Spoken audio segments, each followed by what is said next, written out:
우리는 주로 주님의 친근함으로 인하여 은혜를 받는다고 얘기를 합니다. 그렇지만 사실은 주님의 위대하심, 거룩하심 없이는 하나님의 친근함은 별로 의미가 없습니다. 하나님이 그렇게 높으시고 거룩하시기에 우리와 가까이 계시는 것, 우리를 위하여 피 흘려주시는 것이 의미가 있는 것이 아닙니까? 우리 주님의 거룩하심을 함께 묵상하며 오늘의 묵상을 시작합시다.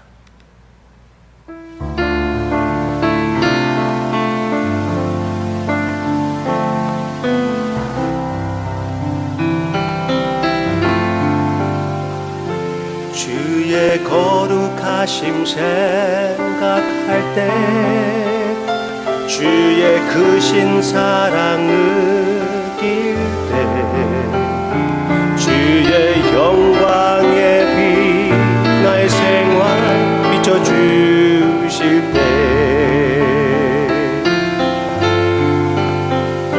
주가 주신 기쁨 맛볼 때에 주의 사랑 속에 나 잠길 때 주의 영광의 빛 나의 생활 비춰주실 때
주 섬기리 주 섬기리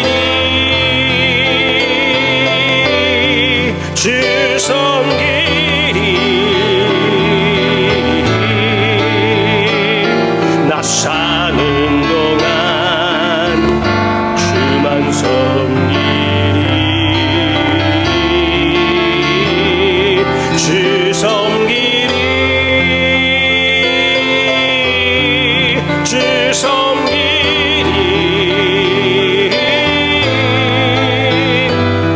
나 사는 동안 주만 섬기리.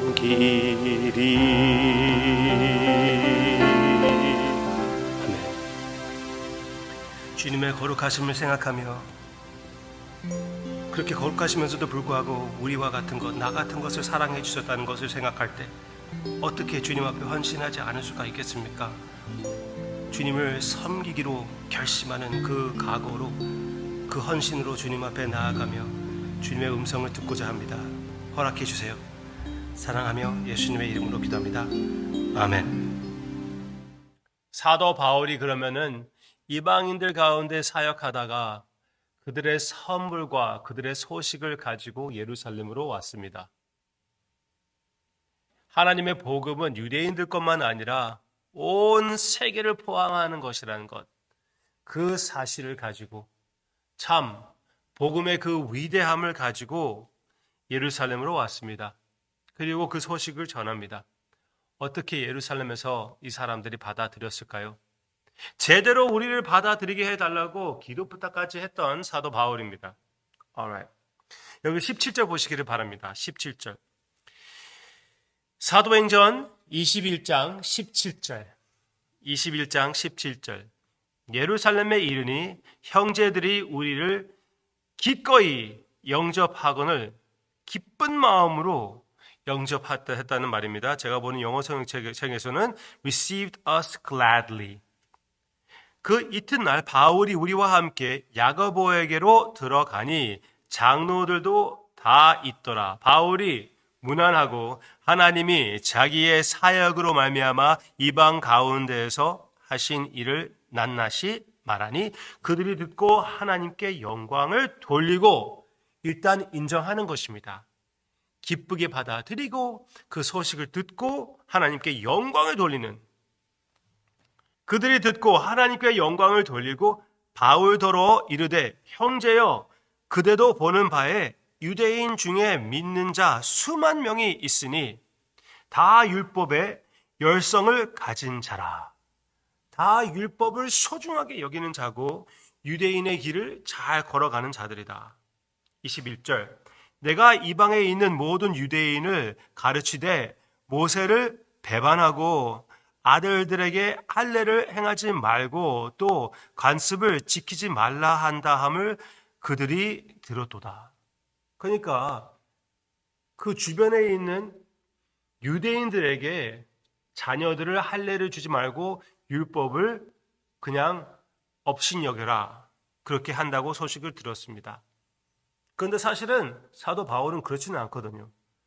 사도 바울은 자기의 그 전통 유대 배경 대하여 아주 소중히 여기고 있고요. 그 배경 자체를 하나님께서 주신 선물로 여기고 있었습니다. Alright. 그래서 사도 바울에게 그러면 어찌할꼬 그들이 필연 그대가 온 것을 들으리니 사도 바울이 온 것을 알게 될 것이다. 우리가 말하는 대로 하라. 서원한 네 사람이 우리에게 있으니 그들을 데리고 함께 결례를 행하고, 그러니까 유대인의 그 풍습을 행하라, 그렇게 얘기를 했습니다. 그리고 25절. 주를 믿는 이방인에게는 우리가 우상의 제물과 피와 목매어 죽인 것과 음행을 피할 것을 결의하고 편지하였느니라. 그래, 이미 그건 사도 바울이 보았거든요. 그것을 가지고 그 편지를 들고 나아갔었거든요. 아주 기뻐했었어요. 아주 좋은 편지입니다. 그러니까 유대인들이, 지금 여기에서 유대인들이 이렇게 얘기하는 것은 이방인들 대하여 사랑을 베푸는 것이고 융통성을 보이는 것입니다. 그들이 유대인들이 되지 않아도 돼요. 그들은 할례를 받지 않아도 됩니다. 복음을 지키면 되는 것입니다. 복음의 핵심을 지키고 사랑으로 유대인들을 생각해서 가장 기본적인 피를 먹지 말고, 그리고 목매인 것을 먹지 말라. 물론 간음하지 말라. 오케이. 사랑으로 우리 서로 대하자, 그 말이에요. 사도 바울도 그것은 동의했었거든요. Alright. 그래서 사도 바울이 이 결례를, 이 풍습을, 유대인들의 풍습을 지켰습니다. 사도 바울은 이렇습니다. 모든 사람들에게 모든 것이 되어 그 중에 몇 사람을 구하기 위하여 모든 것을 하는 것입니다. 모든 것을 하는 것이에요. 심지어 할례도 허용해요. 할례도 허용합니다. 복음을 건드리지만 않는다면, 하나님의 은혜를 방해하지 않는다면, 할례를 받아야만 구원받는다, 할례를 받아야만 하나님과 사람의 관계를 유지할 수 있다, 그렇게 말하지 않는다면 할례도 괜찮아요. 별거 아닙니다. 그렇게 대단한 거 아니에요. 유대인들의 결례를 지키는 것, 율법을 소중하게, 우리도 율법을 소중하게 여겨요. 그렇지 않습니까? 네. 복음의 융통성 아주 필요하다고 얘기해주고 있습니다. 고린도전서 9장, 방금 제가 말씀드린 것이고요. 그리고 로마서 14장에서도 많은 사람들이 하루를 지키고 다른 날을 모든 날이 다 거룩하다고 여기는 사람들도 있고, 그런 사람들에게 사도 바울이 이렇게 얘기합니다. 서로 저주하지 말고 각각 확신을 가져라. 그게 참 귀한 것 같아요. 서로 저주하지 말고 각각 확신을 가져라. 내가 이것 대해서 어떻게 생각하는지 그것은 확고하되 남을 그것 가지고 저주하지 말아라. 복음의 핵심에 관련되어 있는 것이 아니라면은, 하나님과 사랑의 관계를 건드리는 것이 아니라면은 어느 정도 여유를 가져라. 어떻게 그게 가능합니까?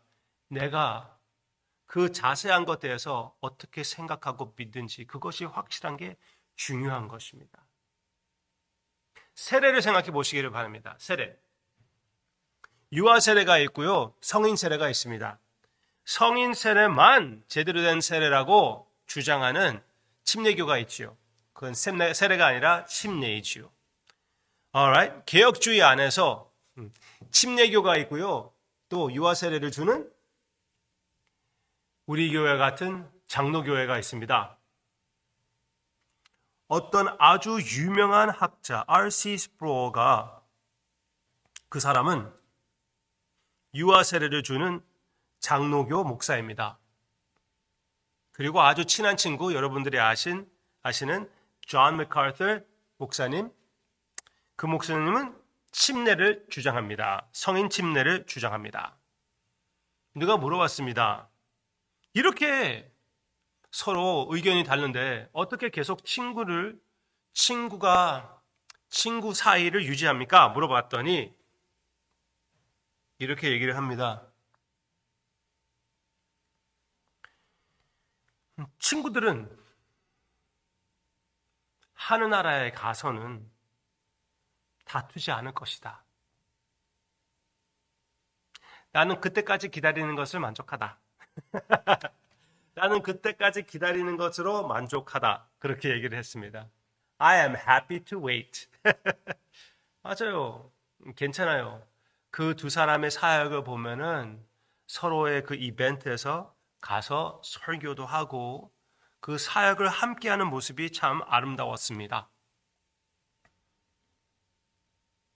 복음의 융통성. 우리가 확실하게 하나님을 의지하고 복음을 믿고 주님의 은혜를 바라볼 때 우리와 똑같이 생각하지 않은 사람들 대해서 너무나 우리는 저주하지는 맙시다.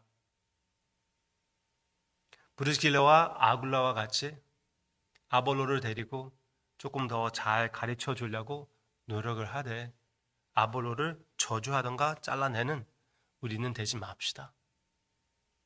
복음의 사랑을 가지고 복음의 융통성을 사용하여 함께 주님 앞에 나아가는 큰 교회의 그 큰 그림을 우리의 마음속에 그립시다. 우리 주님의 마음입니다. 복음의 핵심입니다. 기도하겠습니다. 이런 복음의 핵심을 우리에게 주셨지만 우리의 마음은 여전히 너무나 소심합니다. 주님의 마음을 품고 교회를 크게 생각하되 주님이 주신 그 진리들 대해서는 확신을 가지고 주님을 섬기게끔 인도해 주시옵소서. 그래야만 남이 우리와 달리 생각한다고 해도 우리가 구별할 수 있고 구별하고 사랑할 수가 있지 않겠습니까? 주님, 그 은혜도 허락해 주시기를 간절히 기도하고 원하옵고 예수님의 아름다운 하나가 이미 된 교회의 모습을 실천해 나아가며 계속 자라 나아가게끔 우리가 노력을 하는 하나님의 역사가 우리 가운데 있게 해주세요. 감사드리며 예수님의 이름으로 기도합니다. 아멘.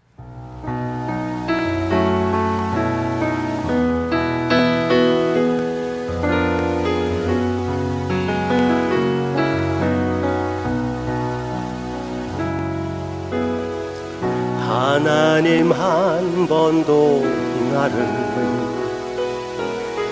실망시킨 적 없으시고 언제나 공평한 은혜로 나를 지키셨네. 오 신실하신 주, 오 신실하신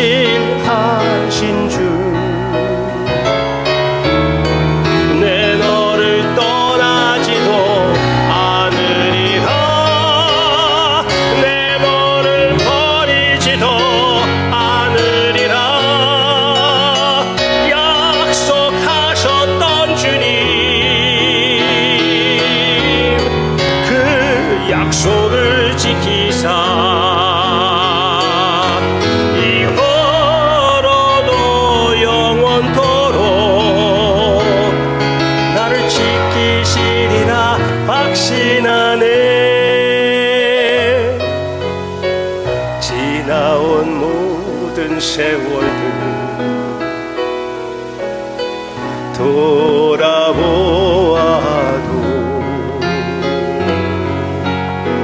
그 어느 것 하나 주의 손길 안 미친 것 전혀 없네. 오 신실하신 주, 오 신실하신 주, 오 신실하신 주, 오 신실하신 주.